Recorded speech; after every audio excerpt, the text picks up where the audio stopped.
এটা একটা long time এবং কি 2-3 ঘন্টার একটা ট্রেনিং।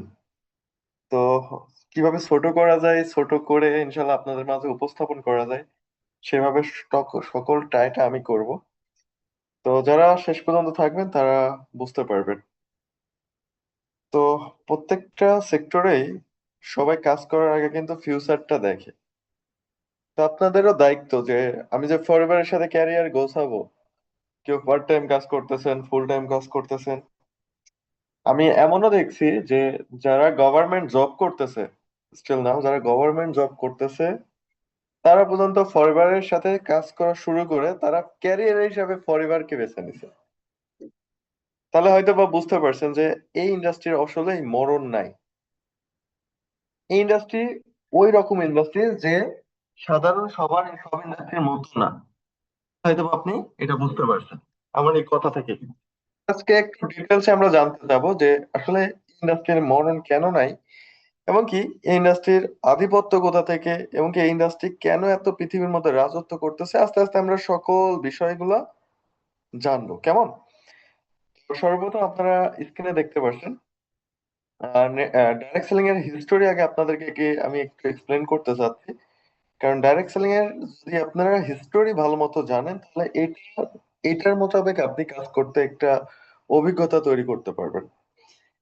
তো আপনারা স্ক্রিনে যার পিকচারটা দেখছেন, কার্ল রেইনবোর্গ, যিনি নেটওয়ার্ক মার্কেটিং ধারণাটি প্রথম কিন্তু শুরু করছিলেন। তো যদি বলা যায় যে তিনি কিন্তু অনেক বুদ্ধিমান একজন ব্যক্তি, এবং কি তিনি চাইছিল যে মানুষের মধ্যে ব্যক্তিগত সম্পর্ক কিভাবে তৈরি করা যায়, মানুষকে কিভাবে এমন একটা হাতিয়ার তৈরি করে দেওয়া যায় যেখান থেকে মানুষ কি করতে পারবে, তার একটা ছোট স্মল ব্যবসা রূপান্তর করতে পারবে।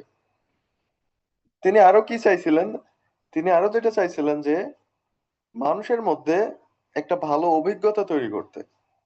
তো তিনি আগে সর্বপ্রথম কানাডেন প্রথম কিন্তু পৃথিবীর মধ্যে কি করে, ডাইরেক্ট সেলিং সিস্টেমে প্রথম ভিটামিন সাপ্লিমেন্ট কিন্তু আবিষ্কার করে। তো তিনি যখন সাপ্লিমেন্ট আবিষ্কার করছিলেন তখন তিনি তার বন্ধুদের মাঝখানে কি করছিলেন, সাপ্লিমেন্টটা প্রথমে ফ্রিতে দিয়ে দিছিল। তো ফ্রিতে দেওয়ার প্রধান কারণ ছিল যে তিনি যখন সাপ্লিমেন্টটা তৈরি করে যখন মানুষের কাছে সেল করার জন্য সিস্টেম তৈরি করতে চায়, তখন সেখান থেকে তার থেকে কিন্তু মানুষ কি করছে, তাতে সাপ্লিমেন্ট কিন্তু কেনার জন্য আগ্রহী ছিলেন না। একটা বিশ্বাসের জায়গা তৈরি করতে পারেন নাই। ঠিক আছে?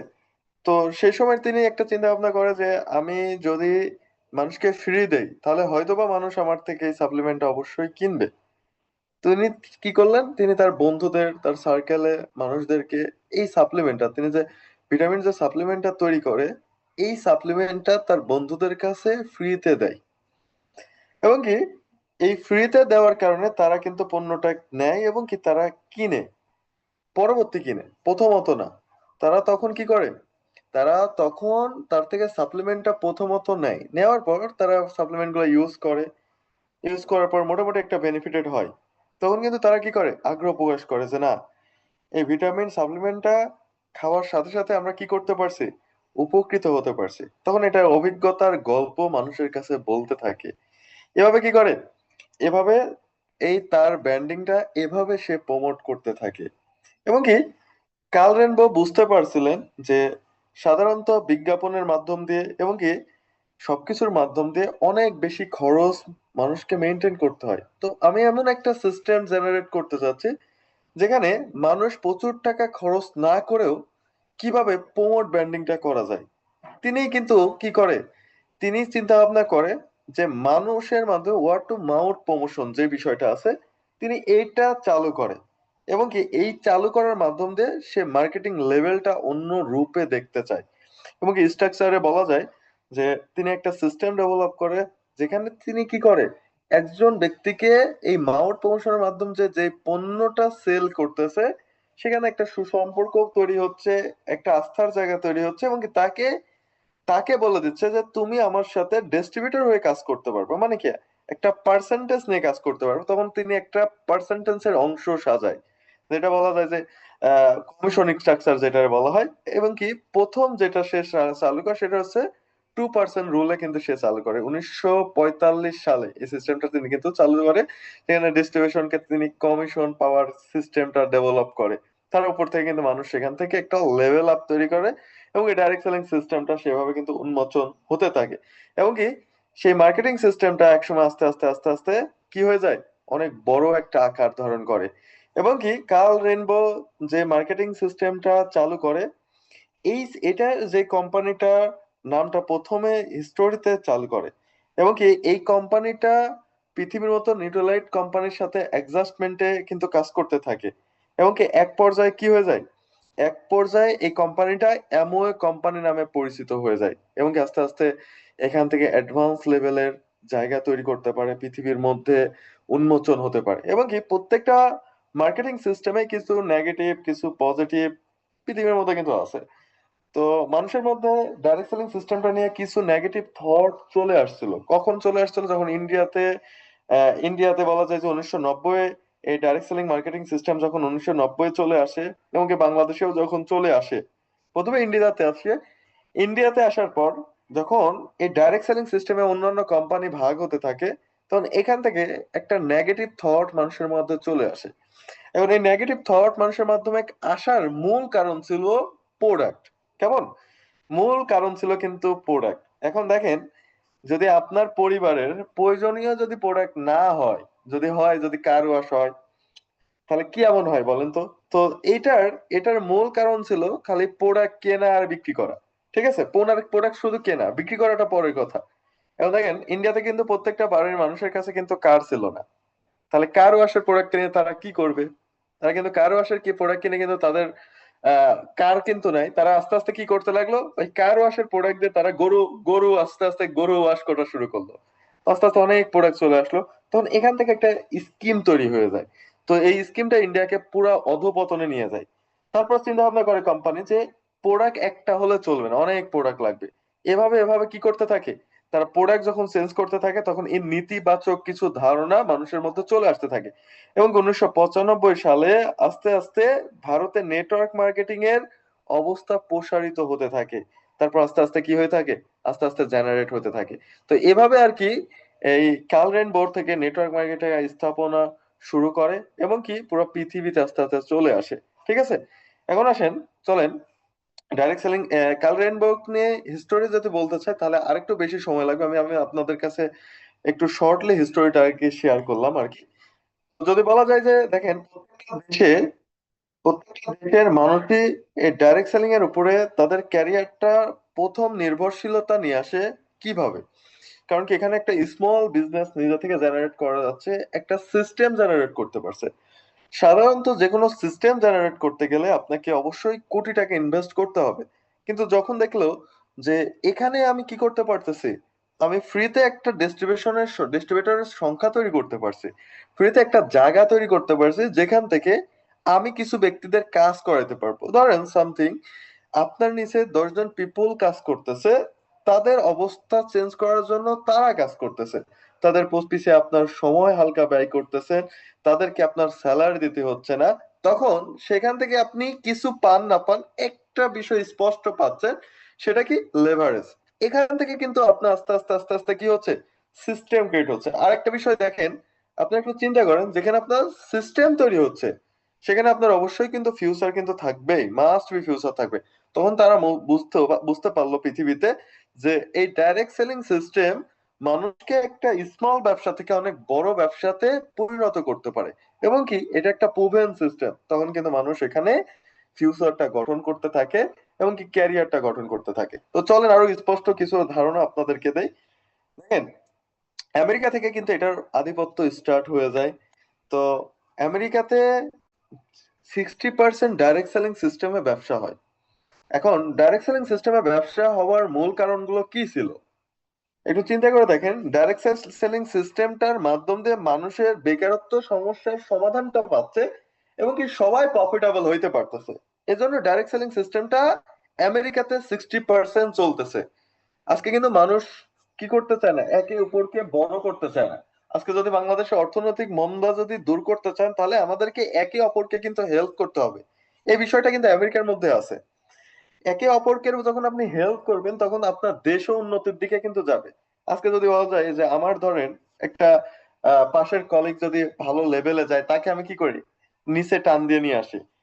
তো এই যে আমি অন্যর ভালো চাচ্ছি না, অন্য আমার ভালো চাচ্ছে না, এভাবে কিন্তু আমাদের কিন্তু টেনে নিচে নিয়ে আসে। কিন্তু অন্যান্য দেশে এই রূপান্তর ঘটনাটা উল্টা টোটাল, সবাই সবাইকে সাহায্য করে। এজন্য তারা কিন্তু তাদের দেশটা উন্নতির দিকে, সামনের দিকে আস্তে আস্তে কিন্তু নিয়ে গেছে। তো আমেরিকাতে 60% এই বিজনেসটা ডেভেলপ হওয়ার প্রথম রিজন হচ্ছে যে সবাই উন্নতির চিন্তা ভাবনাটা করে এবং কি তারা ক্যারিয়ারের চিন্তা ভাবনা করে। সাধারণত দেখেন বাংলাদেশের মুভমেন্ট আস্তে আস্তে কোথায় যাচ্ছে, আপনারা যদি একটু স্ক্রিনের দিকে খেয়াল করেন, যে বাংলাদেশে 4,82,00,000 প্রকৃত বেকার। সেখান থেকে বাংলাদেশে উচ্চ শিক্ষিত বেকারত্বের সংখ্যা কিন্তু বাংলাদেশ কততম আছে, 10তম আছে। তাহলে কি আপনি বুঝতে পারছেন যে বাংলাদেশ আস্তে আস্তে কোথায় যাচ্ছে? এখন দেখেন, আমরা যদি এই মুভমেন্টটা ধরতে পারি, ডাইরেক্ট সেলিং সিস্টেমের মাধ্যম দিয়ে যদি আমরা কমিউনিটি তৈরি করতে পারি, আমরা যদি বেকারত্ব সমস্যা যদি দূর করতে পারি, তাহলে বাংলাদেশের মুভমেন্ট অর্থনৈতিক দিক থেকে কি সামনের দিকে আমরা আগাবো না? অবশ্যই কিন্তু আমরা আগাবো। তো ডাইরেক্ট সেলিং সিস্টেমটার মাধ্যম দিয়ে আমরা কিন্তু বেকারত্ব সমস্যাটা আস্তে আস্তে কমায় নিয়ে আসতে পারতেছি। তো ইন্ডিয়াতে কিন্তু ডাইরেক্ট সেলিং সিস্টেমটা থাকার জন্য মূলত অনেক বেশি বেকারত্ব সমস্যা থেকে সমাধান কিন্তু তারা অলরেডি কিন্তু পেয়ে গেছে। দেখেন, আরেকটা বিষয় আমি আপনাদের কাছে একটুখানি ক্লিয়ার করি যে যেহেতু আমরা ডাইরেক্ট সেলিং সিস্টেম নিয়ে কাজ করব কেন, বা কোন মার্কেটিং সিস্টেম আমাদের বাংলাদেশে বেশি প্রচলিত, এবং কি কোন মার্কেটিং সিস্টেম থেকে আমরা কিভাবে কি করতেছে একটু আমি বলি। পণ্য সামগ্রী বাজারজাত সাধারণত তিনটা পদ্ধতিতে বেশি ভাবে উল্লেখ। তার মধ্যে পণ্য সামগ্রী সরাসরি 4টে স্টেপে ব্যবসা হচ্ছে, তবে 3টে স্টেপে ডাইরেক্ট পণ্য নিয়ে ব্যবসা করতেছে। তার মধ্যে প্রথম যেটা হচ্ছে ট্রেডিশনাল মার্কেটিং সিস্টেম। আমরা দেখেন সকাল থেকে রাত পর্যন্ত যত পণ্য কিনি, সেই পণ্যটা হচ্ছে ট্রেডিশনাল মার্কেটিং সিস্টেমে আমরা কিনতেছি। ধরেন আপনার আলু পেঁয়াজ যা যা লাগতেছে সব হচ্ছে ট্রেডিশনাল সিস্টেমে, ঠিক আছে? এমনকি দোকানে যত পণ্য সব ট্রেডিশনাল সিস্টেমে আমরা কিন্তু পাচ্ছি। দ্বিতীয়ত যে পর্যায়ে যে ব্যবসাটা, সেটাই হচ্ছে মূলত direct selling system. Direct selling সিস্টেমটা একে অপরকে হেল্প করার মাধ্যম দিয়ে, একে অপরের মাধ্যম দিয়ে কিন্তু জানতেছে। এবং এটা তৃতীয় নম্বর যেটা ই কমার্স সিস্টেম বিজনেস, সেটা হচ্ছে কি অনলাইন ভিত্তিক যেই পণ্যটা আমরা পরিষেবাটা পাচ্ছি, সেটা কিন্তু টোটালি হচ্ছে ই কমার্স সিস্টেম। সাধারণত দেখেন আমরা এখন একটা ফোন অর্ডার করতেছি, একটা গ্যাজেট অর্ডার করতেছি, সবকিছু কিন্তু ই কমার্স। এই সিস্টেমটা আমরা ঘরে বসে থেকে যেটা পাচ্ছি সেটা কিন্তু। এখন দেখেন, ট্রেডিশনাল সিস্টেম বিজনেসটা যুগের মাধ্যম দিয়ে কিন্তু মানুষের সবকিছু কিন্তু কমে আসতেছে। আজকে সাধারণত দেখেন যারা ট্রেডিশনাল সিস্টেমে ব্যবসা করতেছে, তারা কিন্তু অনেক দিকে কিন্তু লসের সম্ভাবনা বেশি যাচ্ছে। সাধারণত ট্রেডিশনাল সিস্টেমে মানুষ মানুষ সব থেকে বেশি সাকসেস হয় মাত্র 5%। ট্রেডিশনাল সিস্টেমে সব থেকে বেশি 5%, এর বেশি কিন্তু সাকসেস হয় না।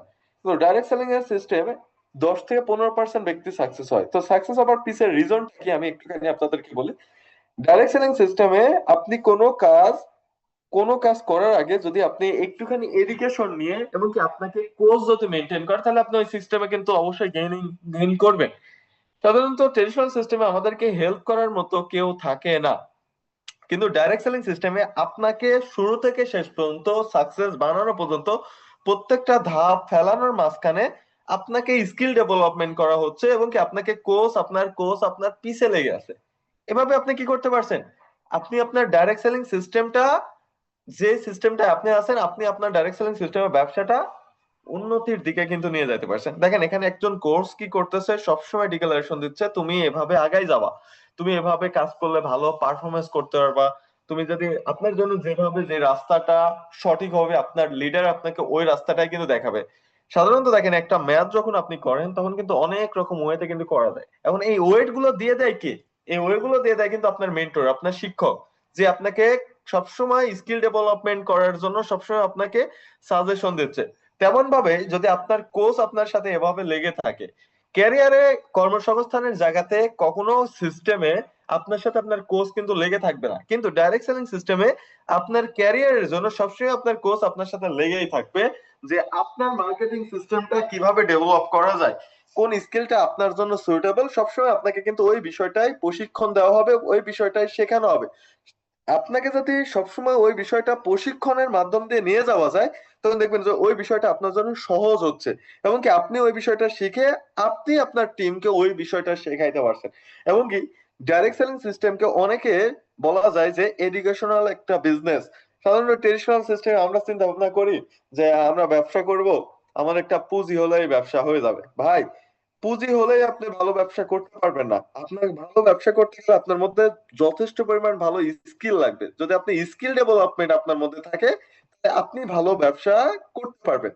তাহলে না একটুখানি দেখতে চাই যে এই ডাইরেক্ট সেলিং সিস্টেম নিয়ে যেহেতু এডুকেশনাল বিজনেস বলতেছি, তাহলে এই বিজনেসটা পৃথিবীর মধ্যে কতটা জনপ্রিয়তা পেয়ে গেছে। আমরা দেখেন হার্ভার্ড ইউনিভার্সিটি আপনি দেখতে পাচ্ছেন, এই ইউনিভার্সিটিতে কি করছে, ডাইরেক্ট সেলিং এর মতো কোর্স দিয়ে দিছে। ইউনিভার্সিটি 5 বছরের কিন্তু কোর্স আছে। তো একটা একটা সিস্টেমের উপরে যদি 5 বছরের কোর্স থাকে, সে সিস্টেমটা কতটা উন্নতি হতে পারে একবার চিন্তা করেন আপনি। সাধারণত যে সিস্টেমটা আমাদের সামনের দিকে নিয়ে যাবে, কারণ দেখেন ইঞ্জিনিয়ার সেক্টরের কোর্স আছে, ডক্টরের কোর্স আছে, বিভিন্ন বিজনেস সিস্টেমের কোর্স আছে, ডাইরেক্ট সেলিং সিস্টেমেও কিন্তু 5 বছরের কোর্স আছে। আমরা যদি অন্যান্য দেশে চলে যাই, আমাদের কাছে যে দেশটা আছে ইন্ডিয়াতে, ইন্ডিয়াতে দিল্লি ইউনিভার্সিটিতেও কিন্তু ডাইরেক্ট সেলিং এর 5 বছরের কোর্স আছে। এখন যদি আপনি চিন্তা করেন যে এই 5 বছরের কোর্স কেন করা হয়েছে, কারণ এই কোর্সের মাধ্যম দিয়ে অনেক অনেক দেশে কি আছে, যেমন মালয়েশিয়াতে যদি আপনি চিন্তা করেন যে আমি মালয়েশিয়াতে ডাইরেক্ট সেলিং সিস্টেমে ব্যবসা করব, তাহলে আপনাকে অবশ্যই ডাইরেক্ট সেলিং এর সার্টিফিকেট আপনাকে থাকতে হবে, তবেই আপনি ব্যবসা করতে পারবেন। তাহলে এই সিস্টেমটা পৃথিবীর মধ্যে জনপ্রিয়তা পাচ্ছে কিনা, এবং আমাদের বইয়ের ভাষায় কিন্তু ডাইরেক্ট সেলিং সিস্টেমে আছে, হয়তো আমরা নজর দেইনি। দেখেন আমাদের ডাইরেক্ট সেলিং সিস্টেমটা কিভাবে আছে আমি আপনাদেরকে বলি, যে বি বিজনেস টু বিজনেস, আর বি বিজনেস টু কনজুমার। ঠিক আছে, বি হচ্ছে ট্রেডিশনাল সিস্টেম, যেখানে বিজনেসম্যান ব্যবসা করতে পারে। আর বি বিজনেস টু কনজুমার, সেখানে ডাইরেক্ট সেলিং সিস্টেমটা নিয়ে আসা হয়েছে। তাহলে আপনি কি বুঝতে পারছেন, আমাদের বইয়ের মধ্যে যদি বি আমরা খুঁজে পেয়ে থাকি, তাহলে আপনি অবশ্যই ডাইরেক্ট সেলিং সিস্টেমে সাথে ইনভলভ, আর ডাইরেক্ট সেলিং সিস্টেম আপনার সাথে পরিচিত আছে। সাধারণত দেখেন যারা ম্যানেজমেন্টের দায়িত্ব, ম্যানেজমেন্ট নিয়ে পড়াশোনা করতেছেন, তারা কিন্তু অলরেডি কিন্তু ডাইরেক্ট সেলিং সিস্টেমটা নিয়ে অনেক অধ্যায় কিন্তু পেয়ে গেছেন। ঠিক আছে, তো ফিউচার অফ ওয়ার্ক, এখন যুগের সাথে তাল মিলানোর জন্য আপনাকে কোন স্কিল গুলো আপনাকে সামনের দিকে বেশি প্রাধান্য দিবে। সাধারণত এখনকার যুগটা কিন্তু আমরা কিন্তু ফোর রেভলিউশনের মধ্যে আছি, চতুর্থ শিল্প বিপ্লব। চতুর্থ শিল্প বিপ্লবে অনেক কাজ আমাদের রোবট কিন্তু করে ফেলতেছে। এখন দেখেন এই রোবট যদি আপনার যে মানুষের কর্মসংস্থান এই যুগে কিন্তু হারাই ফেলছে। একসময় দেখেন চাষিরা কিন্তু কি করতো, ধান লাগাইতো, এখন কিন্তু ধান লাগাচ্ছে কিন্তু মেশিন। আজকে কিন্তু ধান কাটছে মেশিন, গম কাটছে মেশিন, তাহলে সেখানে কিন্তু আমাদের কৃষকরা কিন্তু কাজ করতো, আজকে কি সেখানে কাজ করতে পারছে? আজকে মাটি খনন করার যে কাজগুলো ছিল ভেকুতে কিন্তু কেটে ফেলাই দিচ্ছে। মানুষ কি ওখানে কাজ করতো না? ওখানে কি কাজ করতেছে? আজকে দেখেন ডিজিটাল যে মিটার গুলো আসতেছে, এই মিটার গুলোতে একসময় মানুষ রিডিং তুলতে যায়, তো আজকে ডিজিটাল হওয়ার কারণে রিডিং তুলতে কিন্তু মানুষ যাচ্ছে না। এই যে আমরা যে মেট্রো রেলে যে ভ্রমণ করতেছি, মেট্রো রেলের যে টিকিট গুলো দেখেন রোবট কিন্তু কেটে দিচ্ছে, টাকা দিচ্ছেন আপনি মেশিন এর মধ্যে, টাকা কিন্তু অলরেডি টিকিটে কনভার্ট হচ্ছে। এই জায়গাটা কি মানুষ কাজ করতে পারতো না? আস্তে আস্তে কি মানুষের কর্মসংস্থান আস্তে আস্তে কমে যাচ্ছে। সিআরএম ব্যাংকের কর্মসংস্থান, ব্যাংকে কিন্তু একসময় মানুষের এত পরিমাণ ভিড় ছিল, এখন কি আর ব্যাংকে ভিড় পান আপনারা? ব্যাংকে কিন্তু ভিড় নাই কেন? আজকে এটিএম বুথ হয়ে গেছে, সিআরএম হয়ে গেছে, টাকা উত্তোলনও করতে পারছেন আপনি, জমাও করতে পারতেছেন। তার মানে কি মানুষের কর্মসংস্থান দিন দিন যত যাবে তত কিন্তু হারাবে। লাস্ট আমি দেখছিলাম যে গুগলে অনেক বেশি মানুষ প্রতি বছর কিন্তু ছাঁটাই করছে এই আধুনিকতার যুগে। তাহলে কি বুঝতে পারছেন আমাদের কর্মসংস্থানটা কোথায় থাকবে? আমি এবং কি আমাদের বাড়ির পাশে যে ইপিজেড আছে, আমি কিন্তু আমার বাসা কিন্তু পাবনা ঈশ্বরদীতে, আমার বাসার পাশের পাশে যে একটা কোম্পানির সম্পর্কে আমি মোটামুটি জানি, তোয়া নামে একটা কোম্পানি আছে। এই কোম্পানিতে বলা যায় যে মেশিন অনেক বেশি কিন্তু মানুষ অনেক কম। তাহলে একটা গার্মেন্টস চলতেছে টোটালি মেশিং এর উপরে, তাহলে আমার আপনার কর্মসংস্থান কোথায় থাকবে? কর্মসংস্থান কিন্তু আস্তে আস্তে কিন্তু হারাই যাবে। তখন আমাদেরকে ডাইরেক্ট সেলিং সিস্টেমটার সম্পর্কে ভালো মতো জানতে হবে। তো আমি একটা উক্তি উক্তি নিয়ে এসেছি, আপনারা হয়তো বা স্ক্রিনের উপরে দেখতে পারছেন, যে জেপুল গ্যাটির আর কি একটা উক্তি।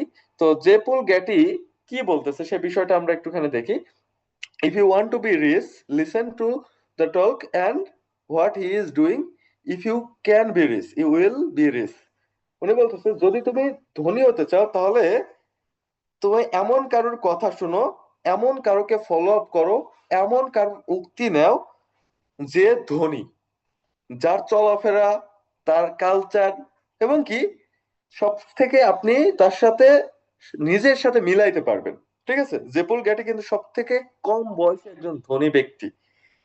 কম বয়সে যদি আপনি ধনী হতে চান, তাহলে উনি বলতেছে কি যে এমন কাউকে ফলো করেন, এমন কারোর পিছে আপনি থাকেন। আপনার সরাসরি তার সাথে থাকতে হবে বিষয়টা এমন বলে নাই। ধরেন আপনি ফলো করতে বলছে যে ধনী ব্যক্তিদের আপনি ফলো করেন, যে আসলে রিচ।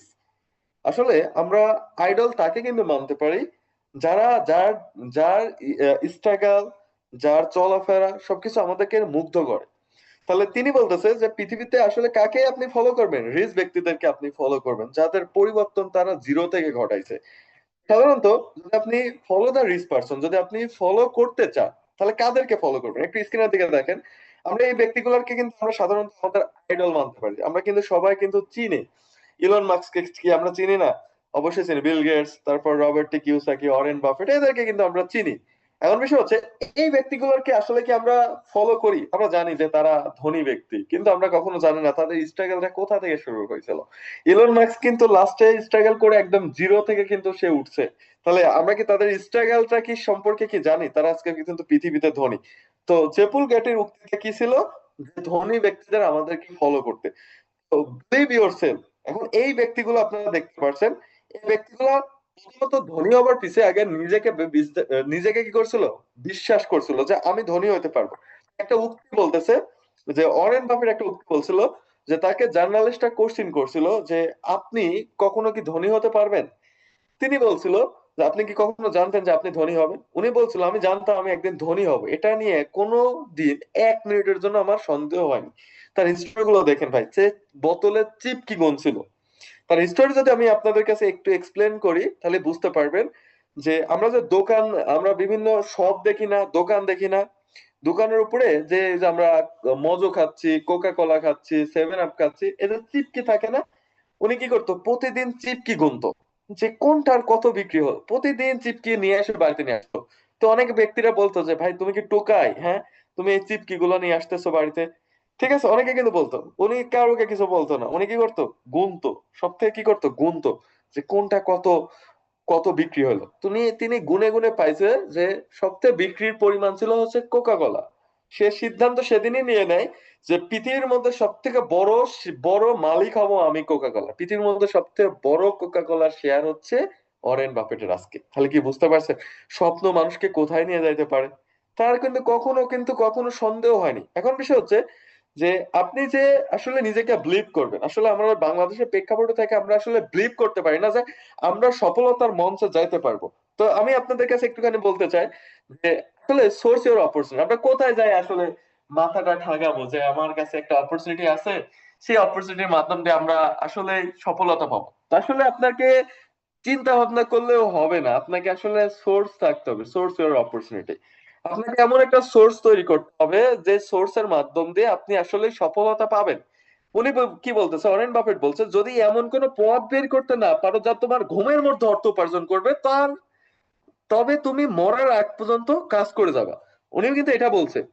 দেখেন, যদি আপনি ঘুমের মধ্যে অর্থ উপার্জন করতে না পারেন, আমি ঘুমায় আছি আমার ইনকাম আসতেছে, যদি এমন সোর্স তৈরি করতে না পারেন, তাহলে আপনাকে অবশ্যই কি করতে হবে, মৃত্যুর আগের দিন পর্যন্ত কাজ করতে হবে। ভাই আপনাকে মৃত্যুর আগের দিন পর্যন্ত কাজ যদি আপনি না করেন, আপনার কিন্তু অর্থ আসবে না। এটা কিন্তু অরেন বাফেট বলছে। তাহলে এমন সোর্স আমাদেরকে তৈরি করাটা বাধ্যতামূলক। আমরা কি কখনো ভাবি ভাই আমাদের এমন একটা সোর্স লাগবে যেখানে আমি ঘুমের মধ্যে অর্থ উপার্জন করবো? আমরা তো ভাই চিন্তাই করতে পারি না, এই চিন্তাই তো আমাদের মাথায় আসে না যে ঘুমের মধ্যে অর্থ, এ মানে পাগল হয়ে গেছে, এ মানে নেশা হয়ে গেছে, নেশা করছে। ঠিক আছে, এমন চিন্তা ভাবনা আসে। তো আসলে এই চিন্তাটা আমাদের দরকার। এখন আমরা একটুখানি দেখতে চাই যে কোন সোর্স থেকে এমন ঘুমের মধ্যে অর্থ উপার্জন করা যায়। সোর্স এর অপরচুনিটি। তাই সাধারণত আমরা বলা যায় যে পাঠাও, আপনি দেখতে পাচ্ছেন রাত 1টা নাই, 2টা নাই, 3টা নাই, চলতেছে পাঠাও।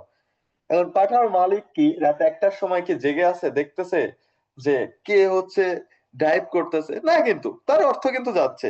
যেমন অ্যামাজন, উবার, কি দেখতে পাচ্ছেন, আলিবাবা, কি দেখতে পাচ্ছেন, কেএফসি, তারপর দেখতে পাচ্ছেন কি গ্রামীণ ফোন। রাত 1টার সময় মাকে কল দিচ্ছেন, মা কেমন আছো? গ্রামীণ ফোনের, ধরেন ফোনে টাকা নাই, ঠিক আছে, আপনি কল দিছেন আপনার মাকে, টাকা নাই, টাকা রিচার্জ করলেন আপনি, সেখান থেকে কিন্তু অর্থ কিন্তু তার মালিকের কাছে চলে গেল।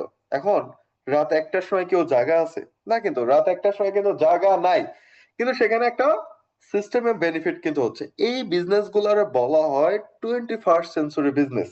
এখন এই যুগের সাথে 21st সেঞ্চুরি বিজনেস সপ্তাহে রাজত্ব করবে 100 বছর, আমরা জানি। 2099 সাল থেকে 2099 সাল পর্যন্ত প্রায় কি করবে, 100 বছর রাজত্ব করবে। তাহলে এই সকল অপরচুনিটি, এই সকল সোর্স কি আমাদের কাছে আছে? নাই কিন্তু। এগুলারে বলা হচ্ছে কি, এগুলারে বলা হচ্ছে যে আপনার ঘুমের মধ্যে অর্থ উপার্জন করার সিস্টেম। তাহলে এই সিস্টেম গুলো আমাদেরকে তৈরি করতে হবে। আমাদের কাছে এই সিস্টেম গুলো তৈরি করতে মেধা লাগবে, বুদ্ধি লাগবে, টাকা লাগবে। তো আমাদের কাছে তো টাকা এত নাই, কোটি কোটি টাকা নাই, তবে আমাদের কাছে একটা সিস্টেম আছে, সেটা হচ্ছে direct selling system. Direct selling সিস্টেমেও কিন্তু ঘুমের মধ্যে অর্থ উপার্জন করা যায়। দেখেন, আজকে বলা যায় যে আমিনুল হাসান আরিফ বস উনি যদি ঘুমায়ও থাকে, ওনার ইনকাম কিন্তু বন্ধ হবে না, সিস্টেম কিন্তু ইনকাম আসবেই। কারণ কি, তার নিচে কিন্তু টিম আছে, সিস্টেম আছে। উনি যদি আজকে হাসপাতালে 1 বছর থাকেও, তার ইনকাম তা বন্ধ হবে না। কারণ কি, তিনি কাজ করা বন্ধ করে দিলেও তার টিম কিন্তু কাজ করা বন্ধ করবে না। সিস্টেমে কিন্তু একটা প্যাসিভ ইনকাম তৈরি করতে পারবে, এইটা হচ্ছে ডাইরেক্ট সেলিং সিস্টেম। তাহলে কি আমরা সোর্স কি পেয়ে গেছি? আপনারা যদি ঘুমের মধ্যে অর্থ বোঝে, এটার এই এই সারাংশের সাথে কিন্তু আমরা অলরেডি কিন্তু মিলাই ফেলছি কিন্তু ডাইরেক্ট সেলিং সিস্টেম। তাহলে ডাইরেক্ট সেলিং সিস্টেমটা আমরা অবশ্যই করতে পারি। আমরা ঘুমের মধ্যে অর্থ উপার্জন করার জন্য, প্যাসিভ ইনকাম সোর্স জেনারেট করার জন্য। সবার এখানে প্যাসিভ ইনকামটা অনেক বেশি জনপ্রিয়তা পাবে, এবং কি প্যাসিভ ইনকাম সবার, তাহলে ডাইরেক্ট সেলিং সিস্টেমটা আমরা নিতে পারি। দেখেন, পৃথিবীতে আসলে যারা সফল ব্যক্তি, what is people are doing world wide, কি করতেছে, এই যে সফল ব্যক্তিরা কি করতেছে, তো আমরা একটুখানি দেখি।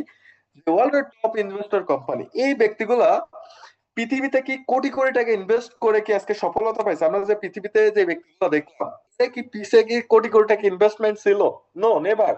এদের পিছে কিন্তু কোটি কোটি টাকা ইনভেস্টমেন্ট ছিল না, এরা জিরো থেকে উঠে আসছে। হয়তো কিছু অর্থ ছিল, হয়তো কিছু টাকা অর্থ ছিল, কিন্তু তারা স্ট্রাগলটা জিরো থেকে করছে। দেখেন, world wide top investor company, আমাদের মাইন্ডে এখনো একটা কোশ্চিন বাসা বাঁধে যে ভাই, আমার কাছে যদি 1 কোটি টাকা থাকতো, মনে হয় আমি ভালো ব্যবসা করতে পারতো। ভাই, আপনার টনক নড়ে যাবে যদি এই ইনফরমেশনটা আপনি জানেন।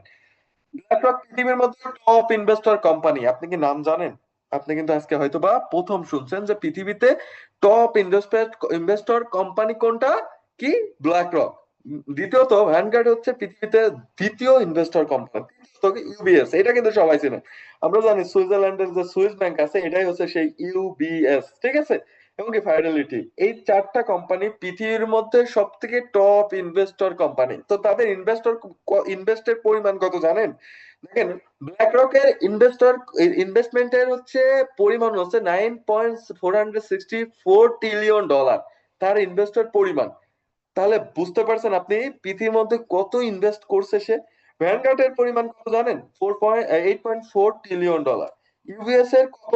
4.432 ট্রিলিয়ন ডলার, এবং কি ফাইডেলিটি 4.23 ট্রিলিয়ন ডলার। এই চারটা কোম্পানি পৃথিবীর মধ্যে টপ ইনভেস্ট করছে, একমাত্র সুইস ব্যাংক ছাড়া আমরা কোনো কোম্পানিকে চিনি না। তাহলে একটু চিন্তা করেন যে পৃথিবীতে আপনার কাছে কোটি কোটি টাকা থাকলেই আপনি যে সফলতা পাবেন, এর কোনো গ্যারান্টি নাই। তাহলে এই যুগে আপনাকে কি করণীয়, চলেন একটু দেখে what rich people are doing worldwide. পৃথিবীতে সবথেকে প্রফিটেবল এন্ড ফেমাস কোম্পানি কারা? দেখেন, একটু স্ক্রিনের দিকে তাকালে পারে বুঝতে পারবেন, এই যে ফেসবুক, গুগল, বাবা, পাঠাও, এই এক্স, অ্যামাজন, আপনাদেরকে এক্সাম্পল হিসাবে আমি দিছি। পৃথিবীর মধ্যে এরা কিন্তু most profitable and famous company, আপনারা কিন্তু চিনেন এদেরকে। তারা কি কোটি কোটি টাকা ইনভেস্ট করছে? No, never. তারা কিন্তু কোটি কোটি টাকা ইনভেস্ট করে নাই, তারপর পৃথিবীর মধ্যে তারা ফেমাস এবং কি বেস্ট প্রফিটেবল কোম্পানি, এবং কি তারাই পৃথিবী চালাচ্ছে, তারাই রিচ। এখন তারা কিভাবে এত বেশি ফেমাস হলো? এত বেশি ফেমাস পাওয়ার মূল কারণ ছিল ইনফরমেশন শেয়ারিং এর বিজনেস। আজকে যদি বলা যায় যে পৃথিবীতে ইনফরমেশনের পাওয়ারটা অনেক বেশি, এই বিজনেস, ইনফরমেশন শেয়ারিং এর বিজনেস করার মাধ্যম দিয়ে পরিচিতি পাওয়া যায়, এবং কি কনভেনশনাল সিস্টেমটা স্ট্রং হয়। সেই সিস্টেমের সাথে থাকলে আপনি অবশ্যই আপনার অবস্থা চেঞ্জ করতে পারবেন। আজকে যদি বলা যায় যে মোস্ট প্রফিটেবল এবং কি ফেমাস কোম্পানির মধ্যে বলা যায় 21st সেঞ্চুরি বিজনেসটারে ধরা যায়, ঠিক আছে। দেখেন, পৃথিবীর মধ্যে ইনফরমেশন শেয়ারিং এর বিজনেসের মধ্যে 21st সেঞ্চুরি বিজনেসটাই কিন্তু মূলত আসে। আর 21st সেঞ্চুরি বিজনেসটা কি? এই যে ধরেন আপনার হাতে উবার আছে, উবার অ্যাপটা আছে, আপনি কি করছেন, আপনি কারওয়ান বাজার টু সাভার যাচ্ছেন, ধরেন কারওয়ান বাজারের ভাড়া হচ্ছে 500 থেকে 500 টাকা, ধরেন কারওয়ান বাজার টু সাভারের ভাড়া 500 টাকা, ঠিক আছে। উবার দেখেন বসে থেকে 30% আর্ন করতেছে, 150 টাকা উবার অটোমেটিক কেটে নিচ্ছে। আপনি দেখেন যে উবারটা চালায় নিয়ে গেল, সে পাচ্ছে 350 টাকা, এবং কি উবারের মালিক পাচ্ছে কত, 150 টাকা। এটারে বলা হচ্ছে 21st সেঞ্চুরি বিজনেস, যেটারে বলা হচ্ছে ইনফরমেশন শেয়ারিং এর বিজনেস। শুধুমাত্র উবার কি করলো, ইনফরমেশন দিল কিভাবে তুমি যাবা ওখানে। উবার কিন্তু নিয়ে যায়নি, নিয়ে গেছে কিন্তু একজন অলরেডি অন্য ড্রাইভার, ঠিক আছে, অন্য রাইডার কিন্তু নিয়ে গেছে, কিন্তু আপনাকে কি হলো, আপনি আপনাকে ইনফরমেশনটা উবার দিল। উবারের বলা যায় যে উবারের আহ, উবার 2024 সালে পুরো বছরে 44.2 বিলিয়ন ডলারে কিন্তু পৌঁছাইছে, রাজস্ব বছরে দেয় 20%, 12 বিলিয়ন ডলার। বুঝতে পারছেন, রাজস্ব বাদ দিয়ে। তাহলে আপনি একটু চিন্তা ভাবনা করে দেখেন যে পৃথিবীর মধ্যে এত উল্লেখযোগ্য সিস্টেম টোয়েন্টি কোনো অর্থ, প্রফিট, কোনো কিছু না খাটায় এত টাকা আর্নিং করছে। আজকে দেখেন আমরা যারা ইনফরমেশন শেয়ারিং এর বিজনেস এর মধ্যে আছি, যে ডাইরেক্ট সেলিং সিস্টেমে, আজকে ডাইরেক্ট সেলিং সিস্টেম সাথে সাথে যারা ইনভলভ হয়েছেন, হয়তো বা কিছু প্রোডাক্ট কিনে নেওয়ার মাধ্যম দিয়ে আপনি কি করতে পারছেন, একটা বিগ একটা বিজনেস তৈরি করতে পারছেন। সেই ডাইরেক্ট সেলিং সিস্টেমটাও কিন্তু 21st সেঞ্চুরি বিজনেসই, যেই সিস্টেমটা আপনাকে ইনফরমেশনের মাধ্যম দিয়ে একটা অর্থ উপার্জন করার জায়গা তৈরি করে দিবে। দেখেন আপনার মাধ্যম দিয়ে একটা টিম যখন আপনার হয়ে যাবে, সেই টিমটা একটা টিম ক্রিয়েট করবে, সে কিন্তু ইনফরমেশন শেয়ার করছে যে এখানে ফাইবারের মাধ্যম দিয়ে একটা ভালো প্রফিট ইনকাম করা যায়, তুমি কি এখানে কাজ করলে কাজ করতে পারবা। ইনফরমেশন শেয়ার হল, ইনফরমেশনটা আপনিও শেয়ার করেন নাই, আপনার টিমের মাধ্যম দিয়ে একজন ব্যক্তি শেয়ার করছে, কিন্তু আপনি কি জানেন সেই শেয়ারের মাধ্যম দিয়েও আপনি একটা প্রফিট পাবেন। এই যে যেমন যে আপনি উবারটা হয়তো বা কোনোভাবে অ্যাপ স্টোরে পান, যেভাবেই হোক না কেন, কারণ মাধ্যমে শুনে পান, যেভাবে হোক না কেন আপনি পেয়ে গেছেন। আপনি এখান থেকে উবারটা কি করলেন, চালালেন, উবারটা ইউজ করলেন, কিন্তু সেখান থেকে প্রফিট কিন্তু উবার একটা পেয়ে গেল, রাইডারও কিন্তু একটা প্রফিট পেয়ে গেল। কি করলো, এখানে মাঝখান থেকে ইনফরমেশন শেয়ার করলেন। আজকে দেখেন আপনার টিমের, আপনার মাধ্যম দিয়ে যদি কোনো ব্যক্তি ফরএভার লিভিং এর অপরচুনিটির সাথে ইনভলভ হয়ে যায়, কাজ করে, সেখান থেকেও আপনি ওই ইনফরমেশনের পাওয়ারের মাধ্যম দিয়ে আপনি একটা প্রফিট পাবেন, ঠিক আছে। এটার বলা হচ্ছে 21st century business, information sharing এর বিজনেস। তাহলে আপনি বুঝতে পারছেন কত powerful and what rich people are doing worldwide. পৃথিবীর মধ্যে ইনফরমেশন শেয়ারিং এর বিজনেস শুধুমাত্র এইগুলোই না, আরো কিছু আছে। আপনারা একটুখানি দেখেন, ব্র্যান্ড অ্যাম্বাসেডর হিসাবে কিন্তু কাজ করতেছে শাহরুখ খান। আপনি দেখতে পারছেন যে ক্যাস্ট্রল অয়েল, উনি বলতেছে কি যে গাড়ির তেল তেলের কিন্তু অ্যাডভার্টাইজমেন্ট কিন্তু সে কিন্তু দিচ্ছে, তেলের কিন্তু অ্যাড দিচ্ছে। এখন বিষয় হচ্ছে সে ব্যক্তিটা ইনফরমেশন দিচ্ছে, ইনফরমেশন দেওয়ার মাধ্যম দিয়ে সে মুভি করে যা টাকা না পাচ্ছে, এই ইনফরমেশনের মাধ্যম দিয়ে সেই ইনকামটা কিন্তু করতে পারছে। দেখেন কারিনা কি বলতে পারেন, যে কারিনা কিন্তু যে বলিউড ইন্ডাস্ট্রির মধ্যে সব থেকে প্রফিটেবল হিরোইন, সে কি বলতেছে, লাক্স আমার রূপের রহস্য, আসলে কি তাই? সে কি লাক্স সাবান ইউজ করে, কিন্তু সে ব্র্যান্ড অ্যাম্বাসেডর হিসেবে কিন্তু কাজ করতেছে, ইনফরমেশন শেয়ার করতেছে। সেখান থেকে সে মুভি যে কয় টাকায় করতেছে তার থেকে বেশি টাকা কিন্তু পাচ্ছে। শুধুমাত্র ওরাই না, এই যে অমিতাভ বচ্চনও কি তেল বিক্রি করতেছে, কারণ কি মুভির থেকে বেশি টাকা কিন্তু এই নবরত্ন তেল থেকে সে পাচ্ছে। সাধারণত আমাদের বাংলাদেশে অনেক ব্র্যান্ড অ্যাম্বাসেডর আছে, আপনারা দেখতে পারছেন, তারা কিন্তু ইনফরমেশন শেয়ারিং এর বিজনেসটা কিন্তু করতেছে, সেভেন আপের অ্যাড দিচ্ছে। সাকিব আল হাসান দুই তিনটা ম্যাচ খেলে যে টাকা প্রফিট না করতে পারে, একটা অ্যাড করে তার থেকে বেশি প্রফিট করে। তাহলে আপনি কি বুঝতে পারছেন, যেমন আমরা বলিউড ইন্ডাস্ট্রি কিন্তু টম ক্রুজ, সেও কিন্তু এই ইনফরমেশন শেয়ারিং এর বিজনেসটাই করছে। সে ইউজ করছে মানে আমাকে ইউজ করতে হবে। আজকে ডাইরেক্ট সেলিং সিস্টেমটা ইনফরমেশন, সেই ইনফরমেশন দিলে কিন্তু আমরা এটা নিচ্ছি। আজকে যদি এই ইনফরমেশনটা আমরা একটু অন্যভাবে শেয়ার করি, কিভাবে, আজকে আপনার কাছে ফরএভার লিভিং এর অপরচুনিটি আছে, চাইলে আপনি ফরএভার লিভিং এর প্রোডাক্ট একটা ব্যক্তিকে বলতে পারছেন যে আঙ্কেল আপনি দীর্ঘদিন ডায়াবেটিস এর প্রবলেমের সাথে আছেন, আপনি চাইলে ফরএভার লিভিং এর প্রোডাক্টটা ইউজ করে সুস্থ থাকতে পারবেন। তাহলে সেই ব্যক্তিটা ইনফরমেশনটা জানলো, সে প্রোডাক্ট নিবে কই থেকে, কোম্পানি থেকে, কিন্তু সেখান থেকে প্রফিট আপনি কিন্তু পাবেন, ঠিক আছে। আপনি যদি কোনো ব্যক্তিকে ইনফরমেশন জানায় রাখেন যে ফরএভার লিভিং এর মাধ্যমে বেস্ট ইনকাম অপরচুনিটি আছে, সেই ব্যক্তি ফরএভার লিভিং অপরচুনিটি ইউজ করবে, সেখান থেকে আপনিও একটা প্রফিটেবল তার টিম থেকেও কিন্তু পাবেন। এটার বলা হচ্ছে ইনফরমেশন শেয়ারিং এর business. World top direct selling system কোম্পানির মধ্যে কোন কোম্পানিটা পড়ে দেখেন। ডাইরেক্ট সেলিং কোম্পানির সাথে আমরা একটা ডিসিশন মেকিং করার জন্য ফরএভার লিভিংটা নিব, অবশ্যই নিব। আগে আপনাদেরকে আগে একটা কথা জানাই দেই আমি, পৃথিবীর মধ্যে ডাইরেক্ট সেলিং সিস্টেমের সদস্য, ডাইরেক্ট সেলিং অ্যাসোসিয়েশনের সদস্য হচ্ছে ফরএভার লিভিং প্রোডাক্ট, যে কোম্পানির সাথে আমরা আছি। পৃথিবীর সেরা কোম্পানির মধ্যে একটা কোম্পানি ফরএভার লিভিং প্রোডাক্ট। কেন এত সেরা? কেন এত সেরা? কেন দেখেন, ফরএভার লিভিং এর যে পলিসি আছে, পৃথিবীর মধ্যে সবথেকে স্ট্রং পলিসি ফরএভার মেনটেন করে। পৃথিবীর মধ্যে সবথেকে টপ ইন্ডাস্ট্রির মধ্যে ফরএভার লিভিং পড়ে। কারণ কি, যদি 5 টাকাও ইনকাম হয় আপনার, সেটাও কোম্পানি আগে আপনার বাড়িতে পৌঁছানোর ট্রাই করে। এবং কি পৃথিবীর মধ্যে সব থেকে সেরা প্রোডাক্ট নিয়ে কাজ করে। পৃথিবীতে 170+ কান্ট্রিতে ফরএভার লিভিং এর ব্যবসা চলতেছে। 200টিরও বেশি দেশে ফরএভার লিভিং এর প্রোডাক্টিভিটি হচ্ছে, মানুষ ইউজ করতেছে। 170+ কান্ট্রিতে স্টিল নাও ফরএভার লিভিং ব্যবসা করতেছে। 200+ দেশে ফরএভার লিভিং এর প্রোডাক্টিভিটি হচ্ছে, মানুষ প্রোডাক্ট ইউজ করছে। যদি একটা বিষয় জানলে অবাক হবেন, ফরএভার লিভিং কিন্তু পাকিস্তানে নাই, কিন্তু পাকিস্তানে ফরএভার লিভিং এর বড় একটা মার্কেট প্লেস আছে। আপনারা কি বুঝতে পারছেন ফরএভার লিভিং কোন পরিসরের একটা company? World wide top direct selling system forever Living product. এখন বিষয় হচ্ছে, আমরা একটা ডিসিশন মেকিং করতে পারি যে ফরএভার লিভিং এর সাথে কাজ করার জন্য। দেখেন, আমরা প্রথমত ভালো ইনফরমেশন পেয়ে গেছি, ফরএভার লিভিং এর ভালো নলেজ পেয়ে গেছি। আমাদের আবার এখন কি করতে হবে, নিজের উপর নিজের একটা ডিসিশন নিতে হবে, আমরা কি এখানে বিজনেস করব কি করব না। আমি ইতিমধ্যে কিছু আপনাদের ইনফরমেশন দিয়েছি, হয়তো বা আপনারা ডিসিশন কিছু মেকিং করছেন। তো আমি আরো লাস্টে কিছু ইনফরমেশন দিব, আপনারা ডিসিশন মেকিং করতে পারবেন। এখন ডিসিশন ভাই নিজের মধ্য থেকে আসে। আপনি কোথায় কাজ করবেন, কারে বিয়ে করবেন, কোন ইউনিভার্সিটিতে পড়বেন, এইগুলোর দায়িত্ব কিন্তু আমাদের মা বাবা আমাদের উপর ছেড়ে দেয়। আপনার উপর কিন্তু কখনো কোনো কিছু চাপায় দেওয়া হয় না। যেমন যদি বলা যায়, যখন আপনি ক্লাস 8 থেকে 9-এ ওঠেন, আপনাকে অবশ্যই আপনার উপর চাপায় দেওয়া হয় যে ভাই আপনি কি নিয়ে পড়াশোনা করবেন, আপনি সায়েন্সে থাকবেন, আর্টসে থাকবেন না কমার্সে থাকবেন। আপনার উপরে কিন্তু চাপায় দেওয়া হয়। আপনি যখন বিয়ে করতে যান, তখন কিন্তু আপনার উপর চাপায় দেওয়া হয়, এই মেয়েকে তুমি বিয়ে করবা না ওই অন্য মেয়েকে, ওই যে আরেকটা দেখলাম ওইটারে বিয়ে করবা। আপনার উপর সবকিছুই চাপায় দেওয়া হয়। এখন বিষয় হচ্ছে, আপনি ডিসিশন মেকিং করতে হবে আপনাকে। যখন আপনার মনের সাথে মিল মহব্বত হয়ে যাবে পরিবারের, তখনই আপনি কাজ করতে পারবেন। কারণ কি, পৃথিবীর মধ্যে ওয়ার্ক প্লেসের একটা সব থেকে বড় জায়গা হচ্ছে ফরএভার লিভিং। আপনি একটা স্ট্রং ডিসিশন কিভাবে মেক করতে পারবেন, হোয়াট ডু উই ডু।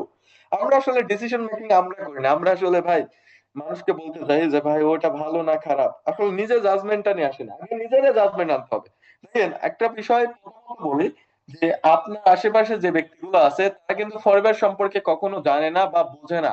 এবার আপনি প্রথম ব্যক্তি যে আপনি ওদের থেকে বেশি অ্যাডভান্স লেভেলের ফরএভার সম্পর্কে জানছেন।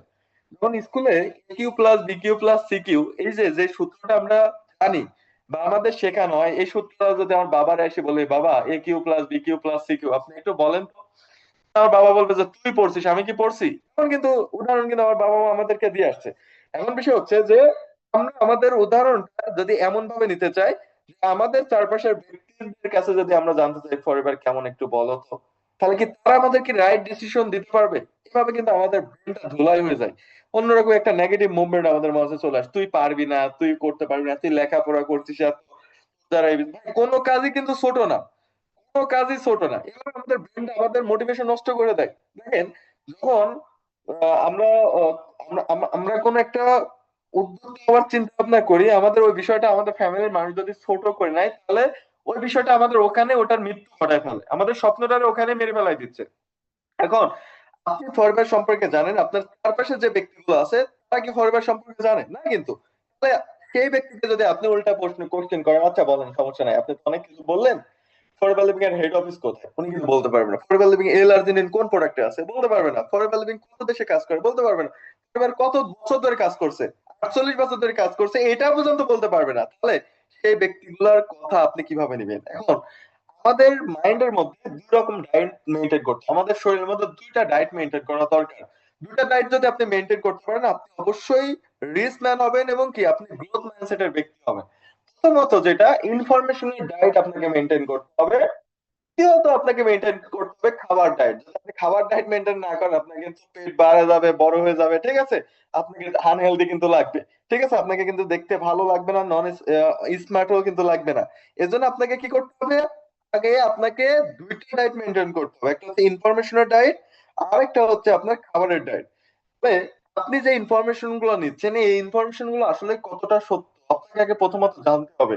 আমি ফরএভার সম্পর্কে যতটুকু জানলাম, একটু গুগলে সার্চ করে দেখি তো ফরএভার লিভিং আসলে আমেরিকার কোম্পানি কিনা। দ্বিতীয়ত আপনি একটু ফরএভার লিভিং এর সম্পর্কে দেখেন যে ফরএভার লিভিং পৃথিবীর মধ্যে ওয়ার্ল্ড বেস্ট প্রোডাক্ট দিচ্ছে কিনা। তারপর তৃতীয়ত জানেন গ্লোবাল বিং 170+ কান্ট্রিতে কাজ করতেছি কিনা, আপনি একটু নিজে থেকে জানেন, তাহলে আপনি বুঝতে পারবেন। এখন বিষয় হচ্ছে আমরা নিজে না জানি অন্য কারো থেকে জানতে যাই, তখনই তো বিপদটা চলে আসে। এখন আপনার কাছে স্মার্টফোন আছে, আপনি অনলাইনে সবকিছু জানতে পারবেন।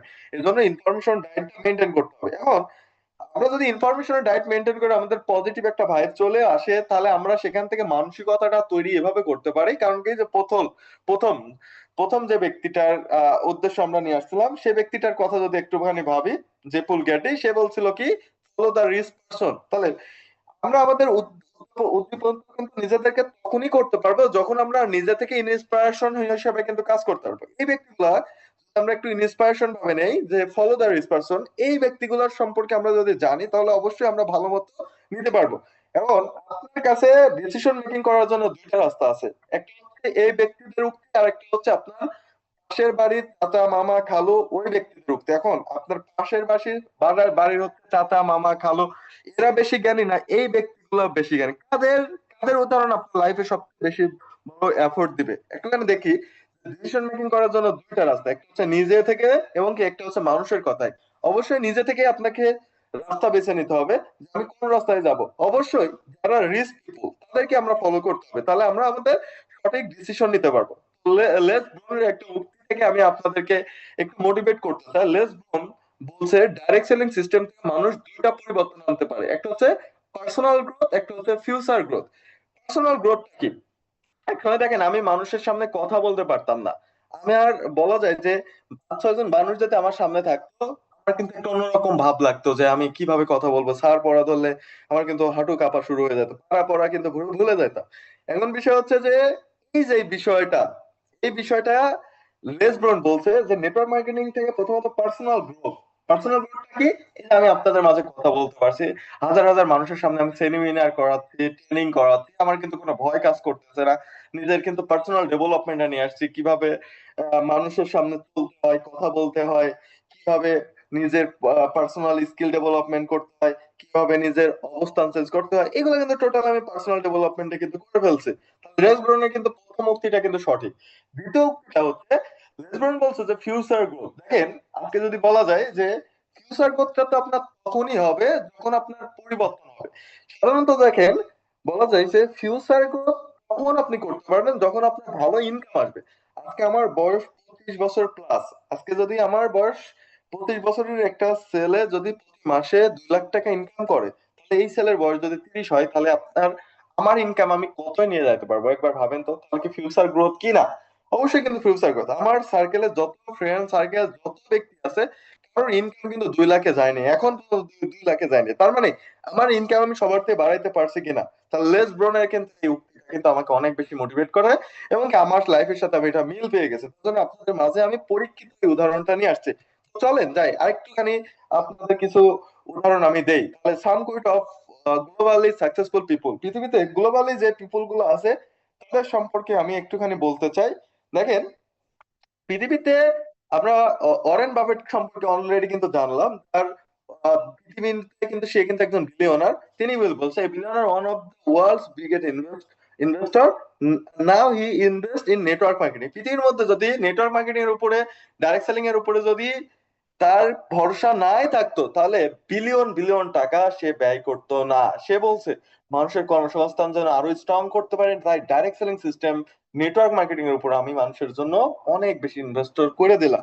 ঠিক আছে। দ্বিতীয়ত আমরা বিল গেটস কে তো চিনি সবাই। উনি কি বলছে, if I wall give a chance stall all over gain I also network marketing. তিনি বলতেছে যে তাকে সাংবাদিকরা কোশ্চেন করছিল যে ভাই আপনি যদি নতুন কোনো কাজ যদি শুরু করতেন আপনি কি করতেন? তিনি বলতেছে আমি যদি নতুন কোনো কাজ করতাম তাহলে আমি নেটওয়ার্ক মার্কেটিং করতাম। তাহলে কি আপনি বুঝতে পারছেন যে বিল গেটস এর এই উক্তিটা? তো দেখেন এপিজি আব্দুল কালাম তিনি কি বলতেছে, তিনি বলতেছে network marketing is the fastest growing business of 21st century which must be joined by every young man and woman। বলতেছে যে নেটওয়ার্ক মার্কেটিং হচ্ছে পৃথিবীর মধ্যে 21st সেঞ্চুরি বিজনেস। 2000 সাল থেকে 2099 সাল পর্যন্ত রান করবে ইন্ডাস্ট্রি। কেন করবে না তোমরা?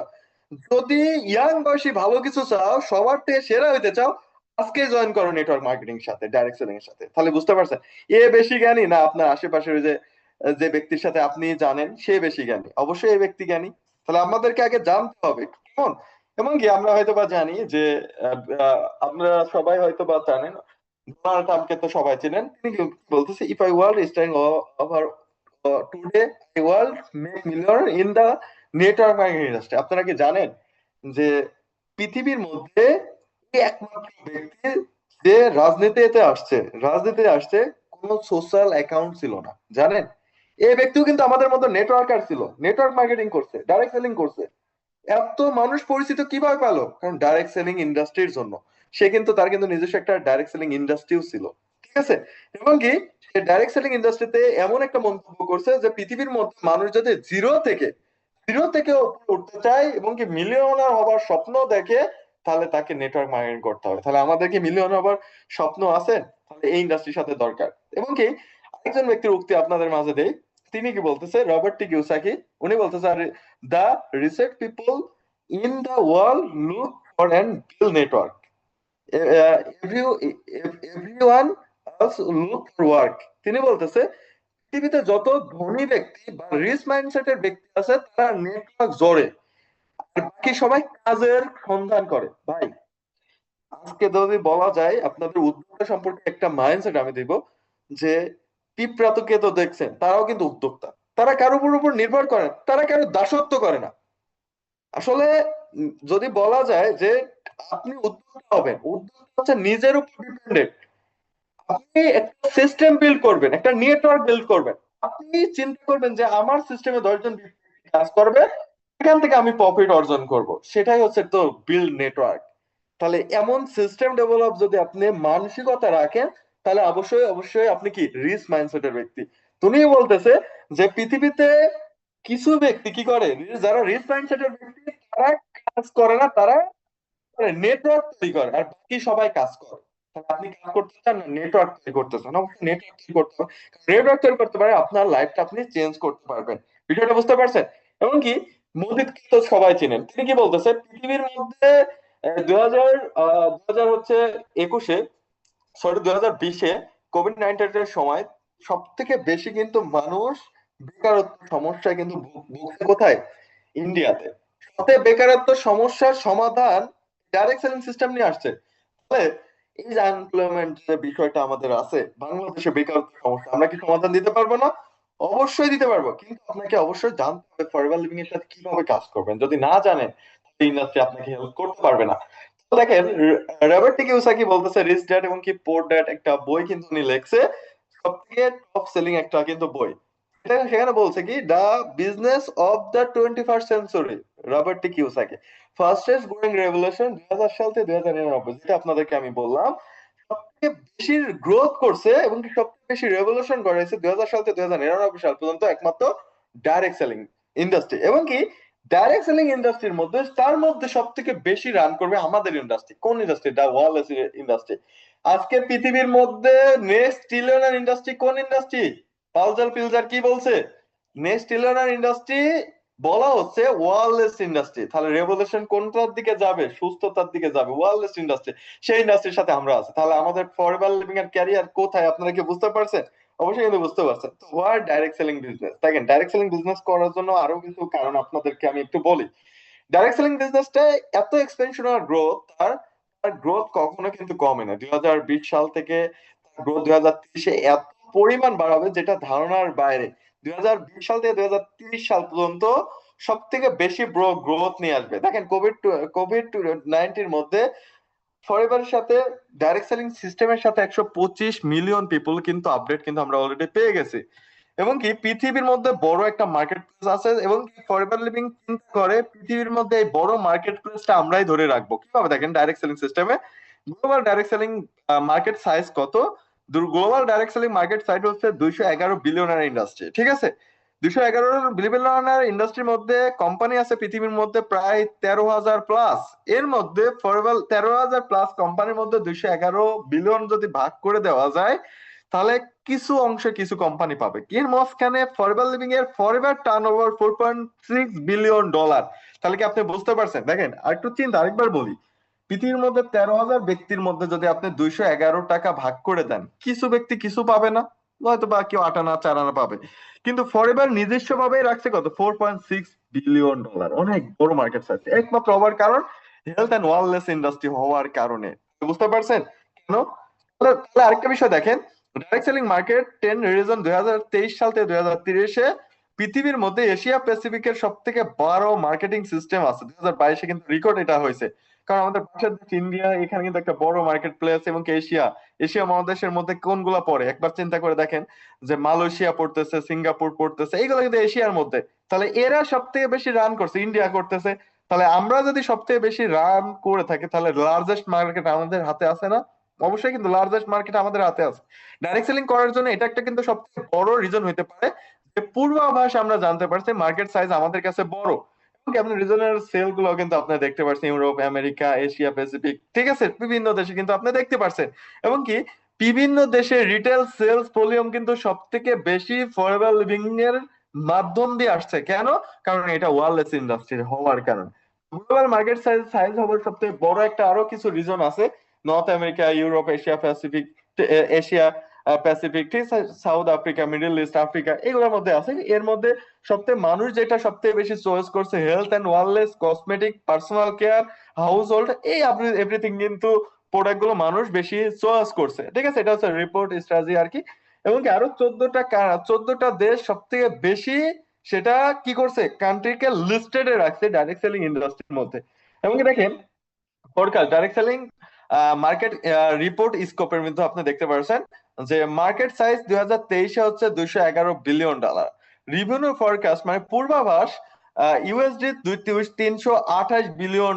তাহলে দেখেন, আপনি একটু চিন্তা করে দেখেন যে বর্তমান মার্কেট সাইজ কত আছে ডাইরেক্ট সেলিং সিস্টেমে, 328 বিলিয়ন, সরি, $211 বিলিয়ন, ঠিক আছে। এবং কি ভবিষ্যতে মার্কেট প্লেস 2030-এ এটা দাঁড়াবে কত, 328 বিলিয়ন। তার মানে কি $117 বিলিয়ন। গত 50 বছরে যে হিস্টোরি ডেভেলপ করতে পারে নাই, সেই হিস্টোরি আগামী 4 বছরের মধ্যে 117 বিলিয়নে নিয়ে যাবে। তাহলে কি আপনি বুঝতে পারছেন যে কত বড় মার্কেট প্লেস আমাদের হাতে আছে, কত বড়। আজকে যদি ফরবের সাথে আপনি জড়িত হয়ে যান, তাহলে ভবিষ্যতে যদি মিলিয়নার কেউ বের হয় এই ইন্ডাস্ট্রি থেকে, 100 মিলিয়ন, 200 মিলিয়ন, কিন্তু এই ইন্ডাস্ট্রি কিন্তু বের হবে। তাহলে আজকে যদি আপনি চিন্তা করেন যে আমি এখান থেকে মিলিয়নার হয়ে বের হতে চাই, তাহলে আপনাকে কি করতে হবে, ডাইরেক্ট সেলিং সিস্টেম নিয়ে একটু ভাবতে হবে। এবং কি গ্রোথ কন্টিনিউ কিন্তু বাড়তেছে। এবং কি এর মার্কেট প্লেস এক্সপেনশনাল গ্রোথ কখনো কিন্তু কমে নেই, এ পর্যন্ত কিন্তু কমে নেই। এবং কি ডাইরেক্ট সেলিং সিস্টেমের মধ্যে world biggest industry direct selling industry Forever Living product. Forever Living Bangladesh 149তম কান্ট্রি কিন্তু আছে। এবং কি আমরা চাইলে ডাইরেক্ট সেলিং সিস্টেমের সাথে ইনভলভ হয়ে কাজ করতে পারবো। এবং কি আমাদেরকে যে ব্যক্তিটা এত সুন্দর একটা প্ল্যাটফর্মের মাধ্যম দিয়ে যে নিয়ে আসছে, তাকে অবশ্যই একবার ধন্যবাদ জানাবেন, যে পৃথিবীর মধ্যে লার্জেস্ট ইন্ডাস্ট্রির দেখা আপনাকে মিলাইছে। তাহলে আমরা কি স্ট্রং একটা ডিসিশন নিতে পারি না ফরএভারের সাথে কাজ করার? অবশ্যই কিন্তু নিতে পারি। তো আমরা সবাই একটা স্ট্রং ডিসিশন নেব, এবং কি স্ট্রং ডিসিশনের মাধ্যম দিয়ে আমরা কিন্তু সামনে আগাবো। সবাই হয়তো বা বুঝতে পারছেন ডাইরেক্ট সেলিং সিস্টেমটা কেন পৃথিবীর মধ্যে এত জনপ্রিয়তা পাইছে। এবং কি বলা যায় যে পৃথিবীর মধ্যে আপনি তখন সফলতা নিয়ে আসতে পারবেন যখন আপনার টার্গেট করবেন যে আমি এই মাঝখানে মাঝখানে তীরটা মারবো। আপনি আপনার গ্রামের মধ্যে তখনই কিং হবেন যখন আপনি ফোকাস করবেন যে আমার ওখানে যাইতে হবে, আমার গ্রামে সবার থেকে নাম্বার ওয়ানে যাইতে হবে, আমার বন্ধু সার্কেলে সবার থেকে ইনকাম সোর্স বাড়াইতে হবে।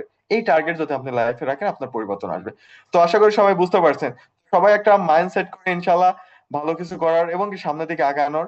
এবং কি যে যার মাধ্যম দিয়ে আসছে তার সাথে একটু বসেন, কিভাবে আপনি ইন্ডাস্ট্রির সাথে ইনভলভ হয়ে কাজ করতে পারবেন, কিভাবে কত দিনের প্ল্যানে আপনি আগাইতে পারবেন, এবং কি আপনার সিচুয়েশনটা খুলে বলেন, ইনশাল্লাহ আপনাকে সেই ব্যক্তিটা হেল্প করবে। তো শুরু থেকে শেষ পর্যন্ত যারা ছিলেন, আমি কিছু উক্তি দিয়ে আপনাদের বোঝানোর ট্রাই করছি পৃথিবীতে জনপ্রিয় ব্যক্তির কারা কি ইনফরমেশন দিছে, কারা কি থট দিছে, এবং কি তাদের ডিসিশন থেকে আমি একটা ডিসিশন নেওয়ার মাধ্যমে আমার ইনকাম আজকে 2 লাখে আমি নিয়ে যাইতে পারছি। যদি আপনি আপনার ইনকাম 2 লাখে নিয়ে যাইতে চান, তাহলে স্ট্রং একটা ডিসিশন নেন। ভালো থাকেন, সুস্থ থাকেন। আজকে এখানেই আমি সমাপ্তি ঘোষণা করছি। আল্লাহ হাফেজ, আসসালামু আলাইকুম। ওকে, ওয়ালাইকুম আসসালাম। অসংখ্য